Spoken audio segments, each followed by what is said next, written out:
জাতীয় রাজনীতির সাম্প্রতিক প্রেক্ষাপটে স্পষ্ট হয়ে উঠেছে যে আগামী নির্বাচনকে কেন্দ্র করে একটি অনিশ্চয়তা বিরাজ করছে।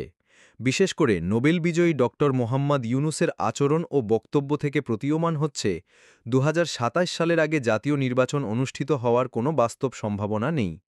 একই সঙ্গে জামায়াতে ইসলামী নেতৃত্বের সাম্প্রতিক অবস্থান এবং তাদের বক্তব্য অনুরূপ ইঙ্গিত দিচ্ছে যে ক্ষমতার পালাবদলের ক্ষেত্র তৈরি হতে আরও দীর্ঘ সময় প্রয়োজন। অন্যদিকে এনপিসি ইন্তিফাদা নির্বাচনের টিভি, বিরুদ্ধে যে আপনার কঠোর আমার অবস্থান নিয়েছে নির্ভরযোগ্য তা সংবাদ এ মাধ্যম। ধারণাকে আরও লাইক, সুদৃঢ় করে কমেন্ট, যে সাবস্ক্রাইব শিগগিরই করে জাতীয় পাশে নির্বাচন থাকুন। অনুষ্ঠিত সত্য হওয়ার জানুন। সম্ভাবনা ক্ষীণ। দেশের বৃহত্তর জনগণ এখন মূলত কাঙ্ক্ষিত সংস্কারের প্রতীক্ষায় রয়েছে। জনগণের আকাঙ্ক্ষা হল রাষ্ট্রীয় সংস্কার ও স্থিতিশীলতা। সরাসরি নির্বাচনের প্রতি তাদের আগ্রহ আপাতত গৌণ হয়ে পড়েছে। অন্যদিকে বিএনপির কেন্দ্রীয় নেতৃত্বের অস্থিরতা রাজনৈতিক পরিস্থিতিকে আরও জটিল করে তুলেছে। মহাসচিব মির্জা ফখরুল ইসলাম আলমগীরের অসংযত বক্তব্য ও আচরণ, তারেক রহমানের দেশে ফিরে না আসা, এসবই ইঙ্গিত দিচ্ছে যে দলটি নেতৃত্ব সংকট ও ভবিষ্যৎ অনিশ্চয়তায় নিমজ্জিত।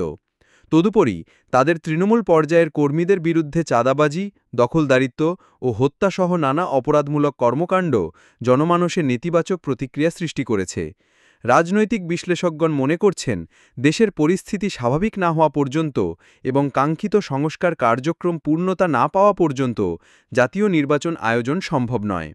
সব দিক বিবেচনায় বলা যায়, বাংলাদেশে পরবর্তী জাতীয় আপনার নির্বাচন আমার নির্ভরযোগ্য ২০২৭ সাল সংবাদ পর্যন্ত মাধ্যম। গড়াবে। লাইক, কমেন্ট, সাবস্ক্রাইব করে পাশে থাকুন। সত্য জানুন।